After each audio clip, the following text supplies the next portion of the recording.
Hello. ഞാനേ ഇന്ന് വരെ എൻ്റെ ഹെയർ പാക്കുകളിലൊന്നും ചേർക്കാത്ത ഒരു ഇല കൂടി ചേർത്ത് ഇന്നലെ ഒരു ഹെയർ പാക്ക് തലമുടിയിൽ തേച്ചു. അതിൻ്റെ റിസൾട്ട് എന്ന് പറഞ്ഞാൽ എന്നെ അത്ഭുതപ്പെടുത്തി കളഞ്ഞു. കാരണം നല്ലൊരു ക്ലെൻസർ പോലെ ഇത് വർക്ക് ചെയ്തു കേട്ടോ. അപ്പോൾ 2 ഇലകളും കറ്റാർവാഴയുടെ തണ്ടുമാണ് ഞാൻ ചേർത്ത് കൊടുത്തത്. അപ്പോൾ ഒന്നാമത്തെ ഇല ഈ കാണുന്ന കേശവർദ്ധിനി ഈ ചെടിയുടെ ഇലയാണ് കേട്ടോ. കേശവർദ്ധിനിയെ കുറിച്ച് ഞാൻ പറഞ്ഞിട്ടുണ്ടല്ലോ, ഇടയ്ക്കൊക്കെ ഞാൻ ഉപയോഗിക്കാറുണ്ടത്. അപ്പോൾ ഈ കറ്റാർവാഴ ചേർത്തത് എന്തിനാണെന്ന് വെച്ച് കഴിഞ്ഞാൽ തലമുടിയും സ്കാൽപ്പും ഒക്കെ നല്ല ഈർപ്പമയമുള്ളതായിട്ട് ഇരിക്കാൻ വേണ്ടിയിട്ടാണ്. അപ്പോൾ ഇത് കറ്റാർവാഴ ഉപയോഗിക്കുമ്പോൾ തലമുടി ഡ്രൈനെസ് ഒക്കെ കുറയും. അതുപോലെ തലമുടി പൊട്ടിപ്പോകാതിരിക്കും, നല്ല മിനുസും ഒക്കെ ഉണ്ടാവും. ഒരു കണ്ടീഷണർ ആണല്ലോ, നാച്ചുറൽ കണ്ടീഷണറാണ് കറ്റാർവാഴ. ഇതിൻ്റെ കറയൊക്കെ കളഞ്ഞ് അരികിലെ മുള്ളൊക്കെ നീക്കം ചെയ്ത് ജെല്ലെടുത്തിട്ടാണ് ഉപയോഗിക്കേണ്ടത്. അപ്പോൾ ഇത് കേശവർദ്ധിനിയുടെ ഇലയാണ്. ഇത് പുതിയ മുടിയിഴകൾ കിളിർത്തു വരുവാനായിട്ട് സഹായിക്കും എന്ന് പറയപ്പെടുന്നു. ഞാനൊരു 2 വർഷത്തോളമായിട്ട് ഇപ്പോൾ ഇത് ഉപയോഗിക്കാറുണ്ട് ഇടയ്ക്ക്.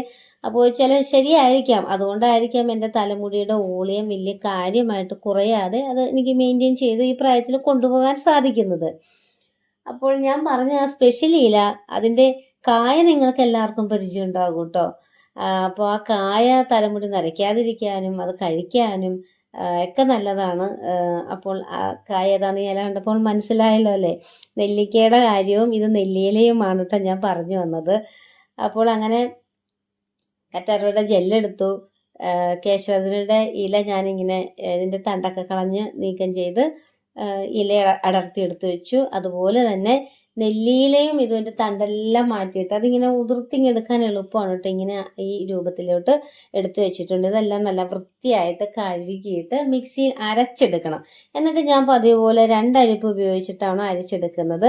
നിങ്ങൾക്ക് വേണമെങ്കിൽ ഇതൊരു തുണി ഉപയോഗിച്ച് അരിച്ചെടുക്കാം കേട്ടോ. ഞാനിങ്ങനെ എടുത്തു എന്ന് മാത്രമേ ഉള്ളൂ. അപ്പോൾ ഇതിന് ശരിക്കും കുറച്ച് വേസ്റ്റ് അധികം വരുന്നുണ്ട് കേട്ടോ. അപ്പോൾ ഒട്ടും വേസ്റ്റ് ഒന്നും നമ്മുടെ സ്കാൽപ്പിലൊന്നും ആവാതിരിക്കാൻ വേണ്ടി നല്ല രീതിയിൽ ഇത് അരിച്ചെടുക്കണം. അപ്പോൾ ഇത്തിരി ഞാൻ ലൂസായിട്ടുള്ളൊരു പരുവത്തിലാണല്ലോ എപ്പോഴും ഹെയർ പാക്കുകൾ ഉപയോഗിക്കാറുള്ളത്. എൻ്റെ വീഡിയോസ് കാണുന്ന എല്ലാവർക്കും അറിയാം.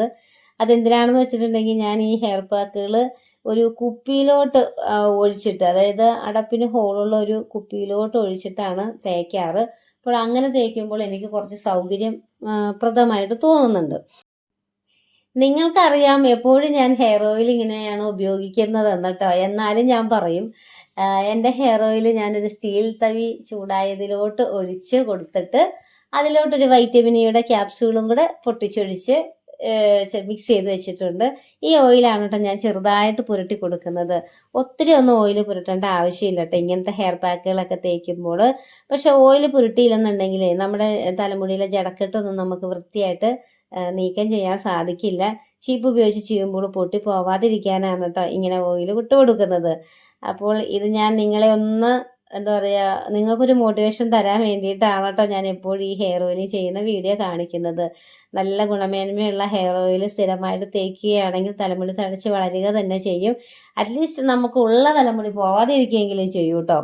അപ്പോൾ ഇങ്ങനെ എണ്ണയൊക്കെ പുരട്ടി കൊടുത്ത് ജടക്കെട്ടൊക്കെ നന്നായിട്ട് മാറ്റിയതിന് ശേഷം എന്താണ് ചെയ്യേണ്ടതെന്ന് വെച്ചിട്ടുണ്ടെങ്കിൽ നല്ലൊരു മസാജിങ് ചെയ്ത് കൊടുക്കണം.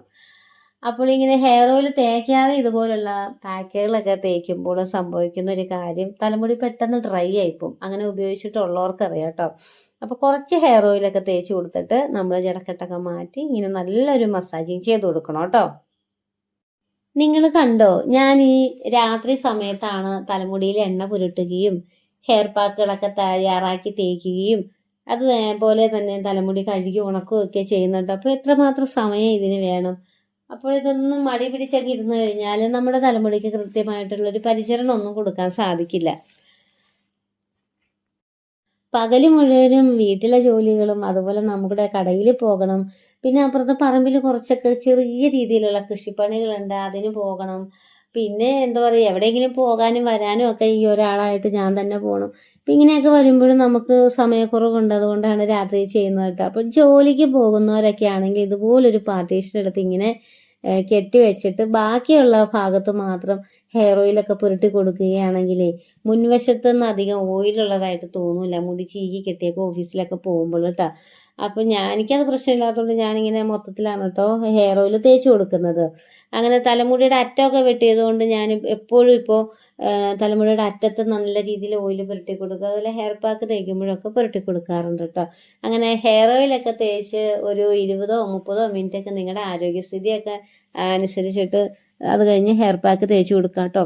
എനിക്ക് ചെയ്യാൻ പറ്റുമെങ്കിൽ നിങ്ങൾക്കും ചെയ്യാൻ പറ്റും. കാരണം എനിക്ക് ഈ കഴുത്തിന് ഇതിന് ഡിസ്കിന് തേയ്മാനവും ഷോൾഡർ പെയിനും ഒക്കെ ഉള്ളൊരു വ്യക്തിയാണ് കേട്ടോ. പണ്ടൊരു ഓഫീസിൻ്റെ ഷട്ടർ പൊക്കിയതാണ്, കൈയൊക്കെ വയ്യാതെയായി, അങ്ങനത്തെ ഒരു വ്യക്തിയാണ് ഞാൻ. എനിക്കിതുപോലെയൊക്കെ ചെയ്യാൻ പറ്റുമെങ്കിൽ നിങ്ങൾക്കും ധൈര്യമായിട്ട് ചെയ്യാം. പിന്നെ ഞാൻ കുളിക്കാൻ സമയത്ത് വെള്ളത്തിൻ്റെ തണുപ്പൊന്ന് കുറച്ചിട്ട് രാത്രിയിലൊക്കെ കുളിക്കുകയാണെന്നുണ്ടെങ്കിൽ വെള്ളത്തിൻ്റെ തണുപ്പ് ചെറിയ രീതിയിലൊന്ന് കുറയ്ക്കാൻ മാത്രം കുറച്ച്, അതായത് ഒരു ബക്കറ്റ് പച്ചവെള്ളത്തിലോട്ട് ഒരു 2 കപ്പ് ചൂടുവെള്ളമൊക്കെ ഒഴിച്ചാൽ മതി. അത്രയൊക്കെ ഒഴിച്ചിട്ടാണ് ഞാൻ തണുപ്പ് മാറ്റിയിട്ടാണ് കേട്ടോ തലമുടി കഴുകാറ്. ഇതുപോലുള്ള കുപ്പികളൊക്കെ ഉപയോഗിച്ചിട്ട് ഹെയർ പാക്കുകൾ ഇങ്ങനെ അപ്ലൈ ചെയ്ത് കൊടുക്കുകയാണെങ്കിൽ വളരെ ഈസി ആയിട്ടാണ് കേട്ടോ എനിക്ക് തോന്നിയിട്ടുള്ളത്.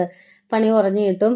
അപ്പോൾ ഈ നെല്ലിയില ഉണ്ടല്ലോ, ഞാൻ വിചാരിച്ചില്ലായിരുന്നു ഇത്രയും നല്ലൊരു റിസൾട്ട് കിട്ടുമെന്ന്. ഇത് നല്ലൊരു ക്ലെൻസറായിട്ട് വർക്ക് ചെയ്തു. അതായത് തലമുടിയെല്ലാം കഴുകിയൊക്കെ കഴിഞ്ഞ് കഴിഞ്ഞപ്പോൾ നല്ലൊരു മിനുസോ തിളക്കോ ഒക്കെ പ്രത്യേകിച്ച് കൂടിയതായിട്ട് എനിക്ക് മനസ്സിലായി.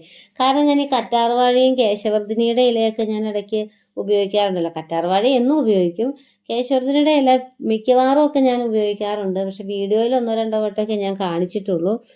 പക്ഷെ ഈ 2 ഇൻഗ്രീഡിയൻസ് കൂടാതെ ഈ നെല്ലിയില കൂടെ ചേർത്തപ്പോൾ എനിക്ക് അതിൻ്റെ ഒരു ഡിഫറൻസ് എനിക്ക് മനസ്സിലായി. ഞാനിതിങ്ങനെ നിരീക്ഷിക്കുന്നത് കൊണ്ടാവാട്ടോ എനിക്ക് പെട്ടെന്ന് ഡിഫറൻസ് മനസ്സിലായത്. അപ്പോൾ നിങ്ങളിതൊന്ന് ട്രൈ ചെയ്ത് നോക്കണം കേട്ടോ നെല്ലിയില. പക്ഷെ അത് നല്ല രീതിയിൽ തന്നെ ഇത് അരച്ചെടുത്തിട്ട് ഇത് തുണി ഉപയോഗിച്ചോ അല്ലെങ്കിൽ നല്ല രീതിയിൽ അരിപ്പയിൽ അരിച്ചെടുക്കുകയൊക്കെ ചെയ്യണം കേട്ടോ. അപ്പോൾ ഞാനിങ്ങനെ ഹെയർ പാക്കും തേച്ചിട്ട് നല്ലൊരു മസാജിങ് ഒക്കെ ചെയ്ത് കൊടുത്തു കേട്ടോ. മുടിയുടെ തുമ്പ് വെട്ടിയതുകൊണ്ട് അറ്റത്തും ഒക്കെ ഇങ്ങനെ കൊടുത്തു. അപ്പോൾ ഇങ്ങനെ മുടി ഇങ്ങനെ ഹെയർ പാക്കൊക്കെ തേക്കുമ്പോൾ ഇങ്ങനെ തിരിച്ച് ഇങ്ങനെ ഒന്ന് തേച്ച് കൊടുക്കുന്നത് സ്പ്ലിറ്റ് എൻഡിങ്സ് ഒക്കെ ഉണ്ടെങ്കിൽ മാറാൻ നല്ലതാണ് കേട്ടോ. അപ്പോൾ ഹെയർ പാക്കും ഒക്കെ തേച്ച് കഴിഞ്ഞിട്ട് ഒരു അരമണിക്കൂറിന് ശേഷം നല്ല വെള്ളത്തിൽ കഴുകി ധാരാളം വെള്ളം ഉപയോഗിച്ചൊക്കെ കഴുകി കളയണം. അപ്പോൾ നിങ്ങളൊന്ന് ഉപയോഗിച്ച് നോക്കണം കേട്ടോ.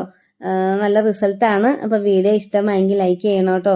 ചാനൽ സബ്സ്ക്രൈബ് ചെയ്യാതെയാണ് വീഡിയോ കാണുന്നതെങ്കിൽ സബ്സ്ക്രൈബ് ചെയ്യണം. ഇതുവരെ തന്ന സപ്പോർട്ടിനും കമൻറ്റിനും ഒക്കെ നന്ദി പറയുന്നു.